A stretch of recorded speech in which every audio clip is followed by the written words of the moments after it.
Welcome everybody to the 10th Executive Lounge. Thank you all for joining us live. So without further ado, I think we will dive in. So if I click present. So this webinar is all to do with updates. So recent releases, things that have gone on since our last webinar, which was last year now. So coming up in the next 30 minutes or so, we're going to take a look at releases in January, including user roles, visual page builder, updates to shipping options, and more. Then we'll take a look at February, which includes things like import tool enhancements for the CLI, rollback for pages, developer docs, volume pricing, and more. And we'll also then take a look at March updates. So that includes a whole new tax code system, updates to endpoints for the public API and Zapier integration, along with Studio and more. And then we'll take a sneak preview at some of the things that are coming next over the next month or so, along with updates to our roadmap. So we'll take a look at that a little bit later on. So first off is January. So what we're going to do is we're going to take a look at some of the key highlights from each month. They're not necessarily going to be every single small update that was included. You can, of course, go and check out the release notes, which we'll include afterwards for all of those. So we start with user roles. So in January, we introduced user roles for clients so that you could control how much access they had to a site, be it being able to manage code, edit and delete items or not, as the case may be. And we also added in being able to edit DNS settings to that as well, based on advisory board feedback. Next is Visual Page Builder. We made updates to that and integrated it more closely with Studio. We'll take a look at that in a second. We also introduced the ability to resend autoresponders and workflow emails from forms for case submissions to websites. We then added in category all items. So being able to output all of the sub items, so any child items within a category or any other categories below it for front-end pages. So that's useful for e-commerce. We then introduced shipping options. So we'll cover more on that in very, very shortly. And also we introduced CLI direct to AWS S3. So if anybody doesn't know, the S3 is the global CDN that Amazon provides to make the assets very quickly accessible for the visitors visiting sites. So it's really good for SEO and page scores and things like that. So the introduction of that one meant that you could import sites more easily without the data limits for individual file sizes. So that's a good one as well. What we're going to do is take a look at a couple of key ones from each month. So I'll go through a few for January and then we'll move on to February. So first off is Visual Page Builder. We have been introducing and slowly or gradually integrating Visual Page Builder with Studio more so that you can access the Studio layouts from the admin. We're going to take a look at this in just 1 second. So you can see a little screenshot in here. What we've done is integrated the library of layouts available in Studio into the admin for you so that you can continue building and adding sections to pages without leaving your website. And we've also improved the editing tools back in January as well, so that you could do more with content that was in the page. So that's particularly useful for clients as well as you guys. So I'll dive out and I'll just take a quick look at that one now. So over here in one of my test sites, we have Visual Page Builder. And we can see a very similar editing tool that you'll all be familiar with. I won't go through all of editing that content for now, but something that was new back in January was adding this snippets folder. So in here, we get access to the different types of content blocks that are available over on our Studio website. I'll be touching on Studio and the updates and the progress we're making on that side of things in a bit more detail later on as well. So if I head back to the slide deck and move Zoom. So the next thing we're going to take a look at in January is shipping options. So the introduction of display-only prices for things like RRP, for example. So of course, you were able to create custom options for how much shipping might be for different products that you sell. But we've added in that extra field so that you can then more dynamically display content to the visitors that makes it more relatable to them as well. So if I dive out and take a look at this next tab here, we can see in e-commerce we have the shipping options, and you'll see when we go to, so I can go and create a new one, for example. Let's just back out of this. If we go to create a new shipping option, we can give it a name as we always did before. So option 2, and then if we head over to the pricing page, we have the currency that's defined. So this is currently defined as the default currency for my website. I can set the chargeable price that we're actually going to charge them, but I can also then just apply a display only price. This gives greater level of flexibility when you're displaying information to people on the page as well. And then obviously we can hit save there. Okay, so next up, we move on to February. So February, we kick things off with a series of updates, pretty big updates actually, to importing tools to the SiteGlide platform across various different areas. So what we did there was standardize the way that data is imported to things like web apps, modules, products, etc., along with custom field sets. So I'll dive into that one again shortly. We then introduced site copy. So again, we'll dive into this in a little bit in a minute, but being able to duplicate existing SiteGlide websites. We then added rollback for pages. So when you're editing page content, you can revert changes. We then introduced as well volume pricing. So depending on the number of products that the visitor buys from your website, the discount level will change. We also introduced a whole new home for DevDocs. I'll take a look at that shortly as well. It was a busy month, February. We introduced XML feeds for products, effectively allowing you to create an RSS feed for products on your e-commerce website. And we then introduced discount codes to subscriptions. So being able to give a visitor or a customer a discount to a subscription to your content, for example. We then took a look at price-based sorting as well within the admin, so that you can more easily find the products. This is particularly useful for customers managing their own products and content on their website. So as promised, we'll take a look at a few of these that were key next. So the first is pages and rollback. So effectively, as you would expect, when you make changes to a page, we then keep a log of the changes that have been made and enable you to revert the changes back to any of the previously stored versions. While introducing this feature, we haven't introduced any limits. So for example, on BC, they had a limit of, I believe it was 30 days. And if you missed it, that was it, it was gone. We've actually introduced no limits. So you can go right the way back to when the page was first created. But not only that, when you go to create a new page, when you go into an existing page, you'll see the full version history before the feature was even released back in February. So if we go and take a look now into the new tab, again, in my test site, I have a file history tab here, and I can see a full version history, most of which were done before the feature was released on other pages as well. It goes right back to when the page was created.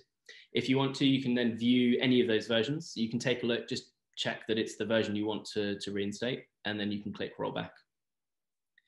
So this is particularly useful, obviously, for us all, because we make mistakes sometimes when we're editing websites, but also for clients who may mistakenly update some content or delete something.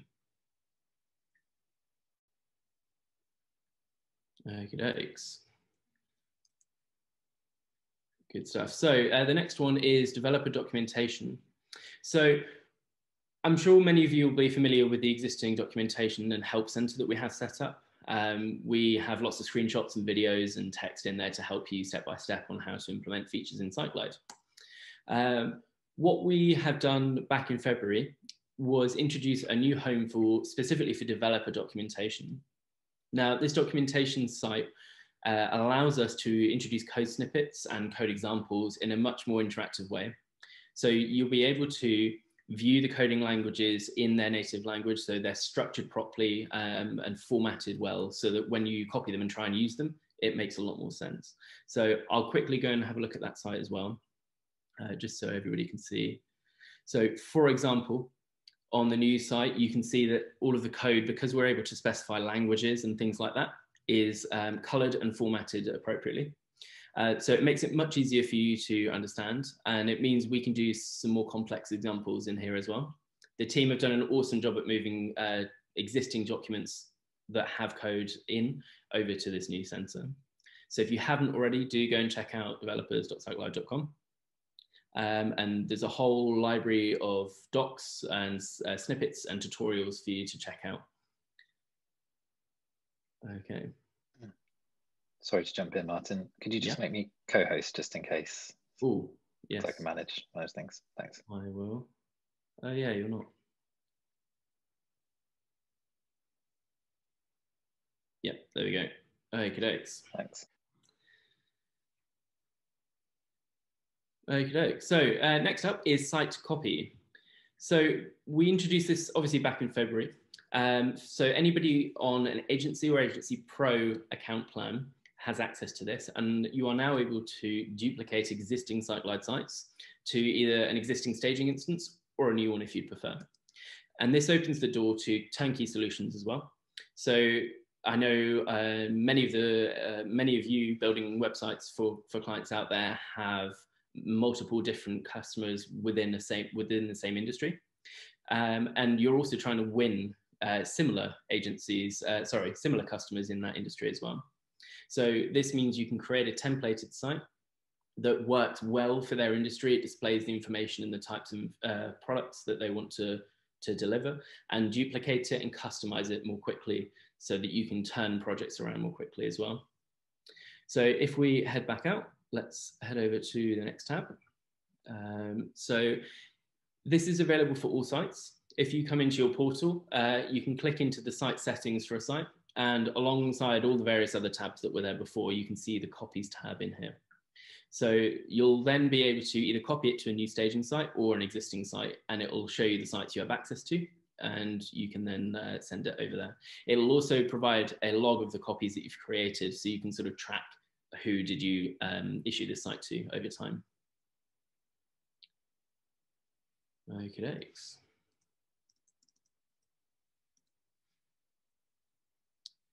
So next up is import tool enhancements. So effectively, we have overhauled the way import tools work to make them consistent and also more stable. So the first thing the team did back in March was increase the capability of the import tools to handle a greater data set. So they tested with multiple imports of more than 100,000 items to run successfully. So it makes it more stable and more expandable when you're looking to migrate sites from BC. And the second point was the consistency. So they've updated things in a few areas, most notably, I believe, custom field sets. So we'll go and take a look so you can see what I'm talking about. So if we head over to this tab here.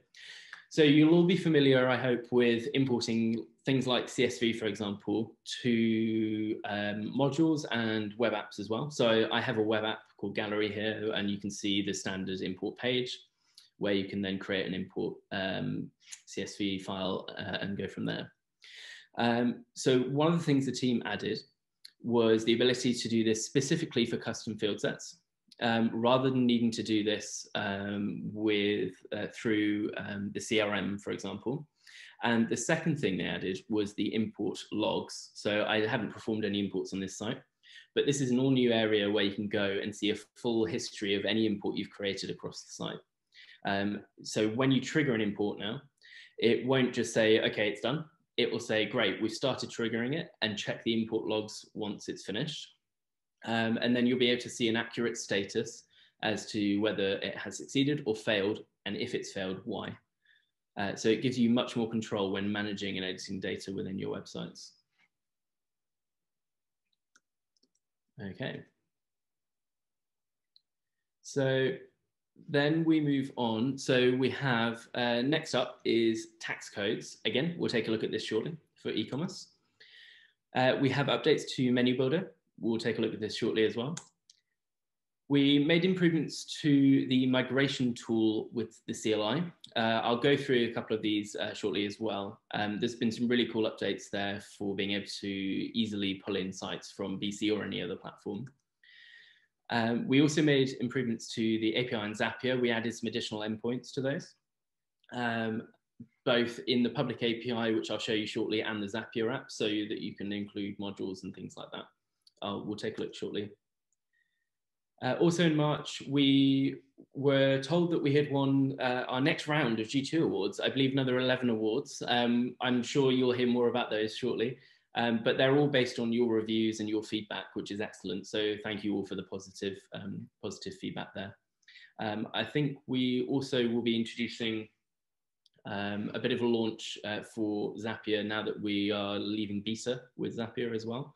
And we'll have a few surprises later in the month, I believe. Finally, we have Studio updates. So as promised, we'll take a look at in a bit more detail for some of the updates that's going on with Studio and how we're integrating that into admin along with updating Studio itself. Okay, so first off is the tax code system. So again, we'll follow up with doc links after the webinar if you haven't already seen them. But you're now able to create custom tax codes that apply to any of the products you're selling on your websites. And then you can also display those tax codes and the value difference on checkout as well. So I'll head over and we'll take a short look at this, this one. Okay. So again, on my test site, I have eCommerce installed already, and we can see we have tax codes below eCommerce as well. So you can come and create a new tax code, call it anything you'd like. So I can call that, let's call it code 2. You can define the currency. So typically these would match up with the default currencies you're using for the site. So I'll do GBP. You can provide a code. So this is just a string. It's something that the visitors can see and see is relatable on the front end of the website. So it makes it easier for them to understand.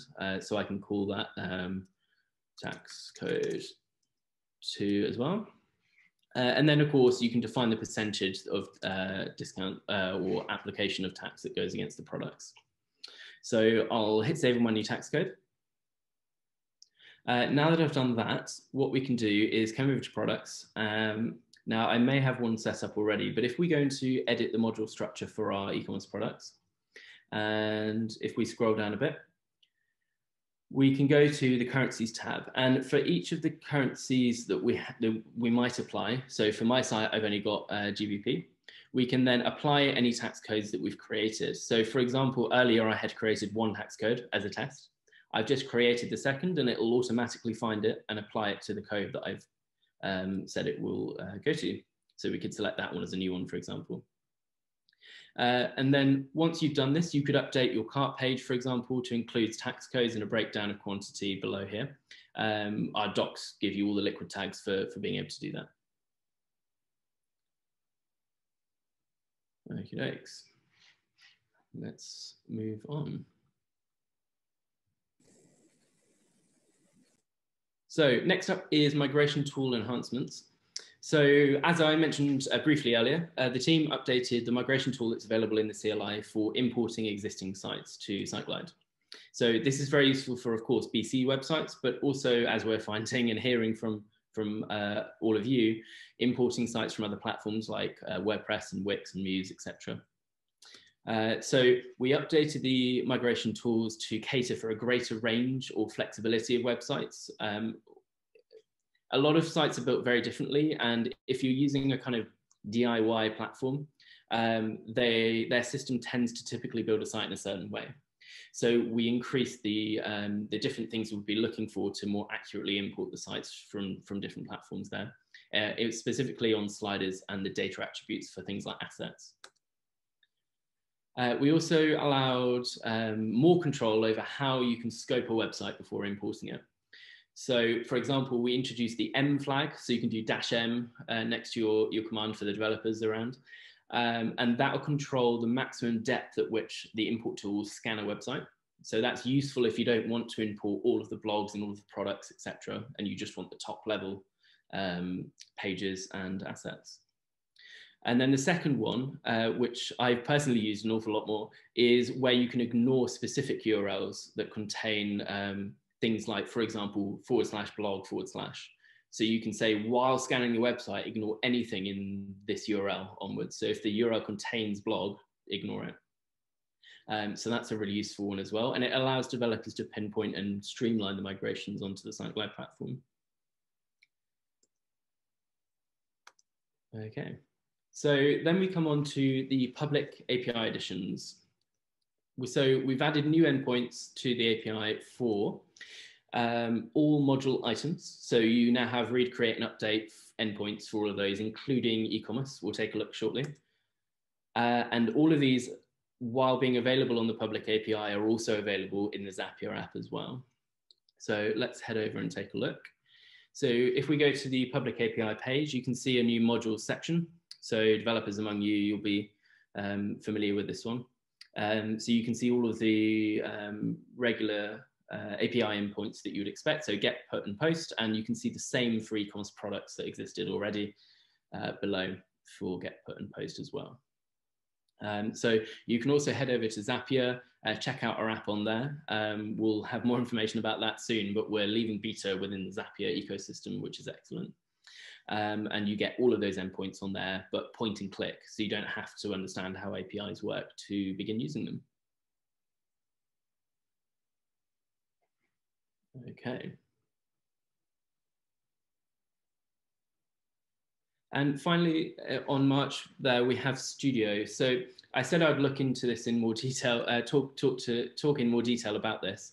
So we've done some big updates on the Studio side, as well as beginning to integrate it more into the SiteGlide UI as well to make it easier to access.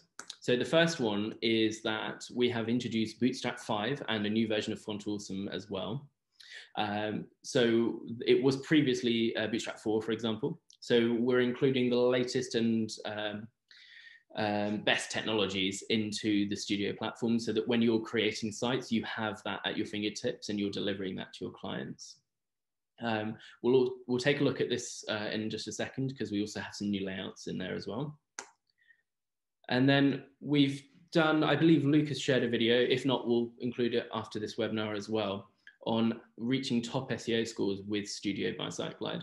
So there have been several tests done now where people have built websites purely based on the Studio layouts and have reached top SEO scores right off the get-go without doing any additional SEO improvements. So let's head over. So for anybody that hasn't seen this before, this is the Studio, the standalone Studio website. And in here you have two key parts. I'll not go into everything in detail again, because I know many of you have seen it before. So all of the layouts in the library here have been updated to use the best practices from the new version of Bootstrap, for example. So you can head over and you can start looking through the content and other areas. So we've got module blocks in here now as well, and take a look and see what's changed. I also mentioned that the team had released a whole bunch of new layouts into that library, so you can check them out here. But we have a whole new set of features and footers and blog layouts, etc., available within here. So for example, this blog area in here, which is excellent. Okay, so the next thing to mention is when we were looking at the Studio standalone website, I know many of you have played with this already. We had the visual page builder here, where you could create wireframe templates for pages using the Studio layouts and content sections available to you. So you get all of these in here, and then you can drag and drop them into the page, for example, and edit the content and reorder them just within here. So one of the things that's coming, I believe, on Friday this week, so in the next few days, is us integrating that even further within SiteGlide. So I mentioned earlier on the page builder that we've included the library here already. We're then going one step further, and this is available to our alpha testers to test out to begin with.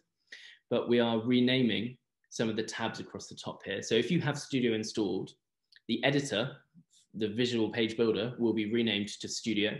So that'll make it clearer for you and for clients that that is the bit that you are accessing when you go to this area of admin. And it makes it clearer that we're integrating Studio more fully into the system as well. And then we have, of course, the code tab and the history. So again, it makes it more intuitive for clients and you to realize what these are for. So let's head back. Okay. So next up is a really cool update. My personal favorite was a menu builder update. So we've improved the UX for managing menus and menu items within the admin. So this includes an all new drag and drop system so that you can more easily manage and move items around, and also create submenus within those as well. So you can nest the items much more accurately. So before it's quite clunky, it kind of jumped around a bit. So we have taken a look and we've updated those as well. Here we go. So I have the menu builder here on my test site, and you can see, just like in the screenshot, we've updated this view. So for anybody familiar with the old one, we didn't have any of this tree view, for example. And now, just like on web apps, there's an area that's very clear that you can click to drag and reorder, and it does it immediately with no clunkiness, no mess. The next thing we can do is then nest things, so we can nest things more easily. So for example, if I hover in on an item, you can see the tree starts to move over. So it indicates, and it's much more intuitive to know that when I let go, it's going to go within that item. So this is a really, really big update, and it makes it a hell of a lot easier to manage your menus, particularly for those sites that have very big menus.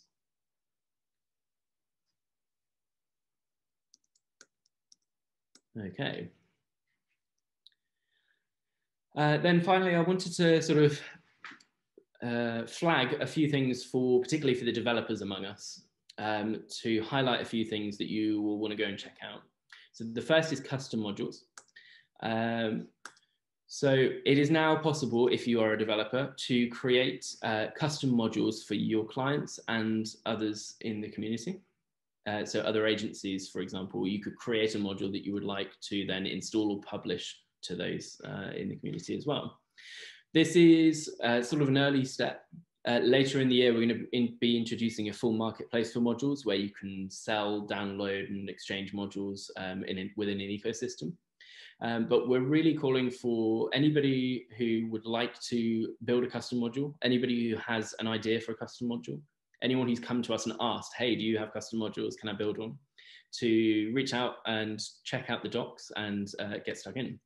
So if I head back out, if we go to the next one over here, we can see in the new developers docs, we have a whole section within modules for agency custom modules. So if you're a developer and you have an idea, go check these out and start playing around, start building your module, and reach out if you have any questions as well.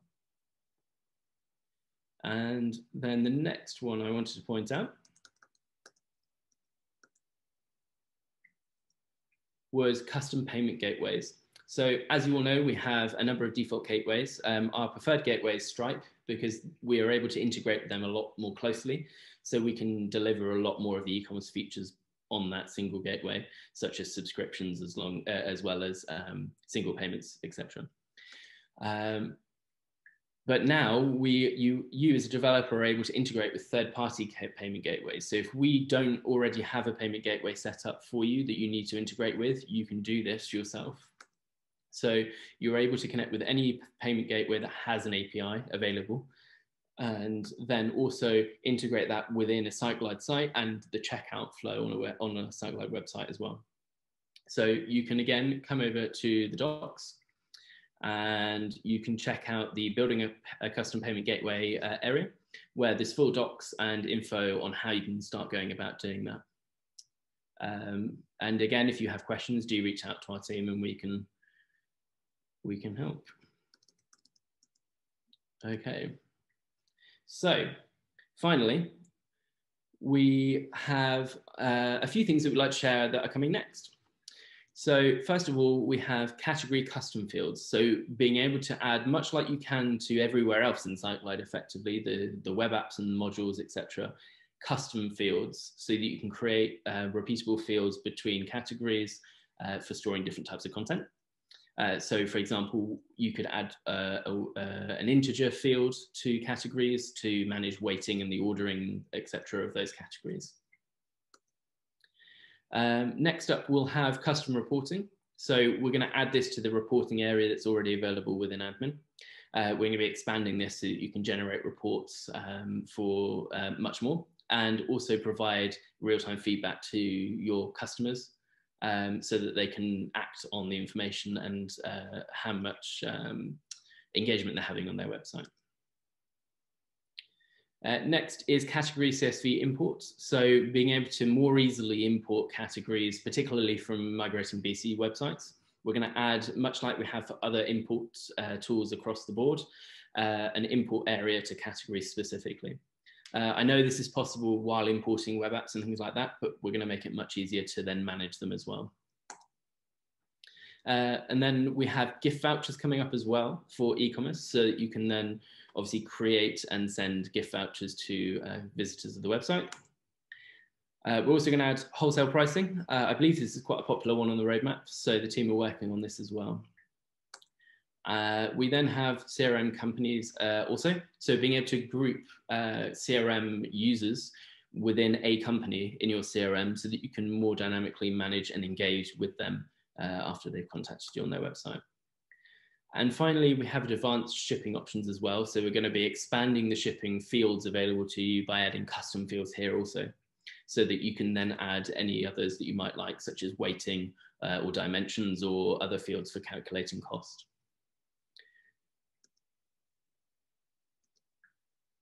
And finally, just a final point is on the coming next in the roadmap, the team have updated the roadmap, the SiteGlide roadmap that's been online to be more clear and have a new section as well. So we have, I'll show you in a second, an all new area called SiteGlide roadmap, where you can see specifically what our team are working on, what's on our roadmap and what's coming up next. And we still, of course, have the request a feature area. So if you guys have any ideas or you need something, you can go and ask us in there and start collecting votes. So if I come over here to the roadmap, you can see we have the feature requests in here as before, but we have the new SiteGlide roadmap area. So this is a list of everything the team are have scheduled in and are working on. And you can then filter these to say, okay, well, what are they actually working on right now? What is in progress? So you can get a much more tangible feel for what the team are working on, what's coming next. And you can add your votes and ask questions here as well. And just to highlight feature requests area. So if you have a new feature that you'd like, then you can fill out the form on the left here and add it to the list. Okay.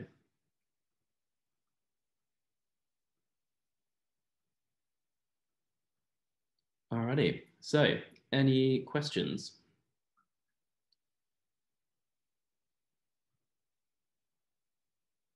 Let me find chat.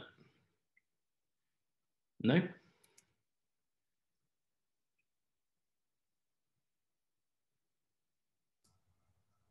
I have a dumb question. There's no such thing as a dumb question. Go for it. Are you able to have two APIs, what am I talking about? Checkout APIs. Are we going to have gateways? Can you have Stripe and can you have another? Ah, I see. So at the moment, you can only define one as the default gateway for the site that's fully integrated. But what you can do is select that one gateway. And then if you want a second one, you could embed it directly on the page. So people like PayPal, for example, have an in-page version that you could use. Okay. Does that answer the question? Yeah, I think so. Cool. And obviously each gateway will have, they all provide different payment options like Apple Pay and different card types and vendors. Will custom field sets now import and export automatically? So they won't import automatically unless you trigger the import, Julia. Perhaps I'm not following the question properly. Yeah, I'll unmic Martin. I was meaning, for instance, when we go into a product export and we have X number of CFS now on that, if we've applied those to our products, will those export or import with the export of the product list? Or is there another step that you need to do that? Or maybe you have that documented. I haven't looked at it. I just saw it coming up and wanted to kind of follow up with a question. Did that make sense? Yeah, absolutely. Okay, so yeah, they're not included in those imports. As part of the standardization that the team did with the import processes, you would need to, so effectively a custom field set is a group of data fields. So it's not necessarily included with any one place in SiteGlide. You could have a custom field set, a set of fields that is both in products and somewhere else, for example. So when you're going to import data to custom fields, you'll need to do it specifically to the custom fields. But when you go to import them, what you can do is say, hey, this custom field data is linked to this person or this product, for example. Does that make sense? It does. Yeah. Thanks a lot. That explains it. Awesome. So yeah, there's a little field in there where you'd include the IDs. Okay. And Luke has shared the payment gateways roadmap. Yeah, cool. Awesome. Any other questions?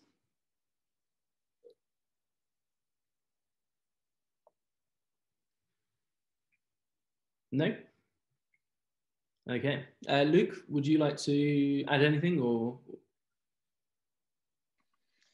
I don't think I've got anything for now, but happy to answer questions, but I think you've covered it all by the sounds of it. Excellent. Alrighty. Well, with that then, we will stop the recording here and then we can, so I'll say goodbye to everybody for now. And yeah, thank you for joining us live and we'll publish the recording soon.